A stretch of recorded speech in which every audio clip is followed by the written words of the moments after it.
প্রথমে আমরা রাউটারে log in করে নিব। এরপরে ইউজার ইনফরমেশনে যে ডিএসসিপি ইনফরমেশন, যে ম্যাকটা আমরা ব্লক করব ওই ম্যাকটা কপি করে নিব।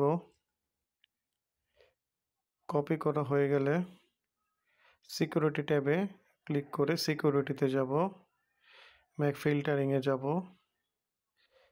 ম্যাক ফিল্টারিং ইনেবল না থাকলে ব্ল্যাক লিস্টটা ইনেবল করে সেভ দিয়ে নিব।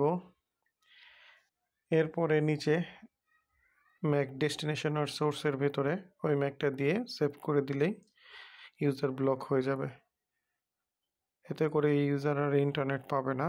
পরবর্তীতে যদি কোনো কারণে দরকার পড়ে টিক করে রিমুভ করে দিলেই, ডিলিট করে দিলেই আবার সে ইন্টারনেট পাবে। এই ছিল ম্যাক ফিল্টারিংয়ের একটা ছোট ভিডিও। ধন্যবাদ সবাইকে।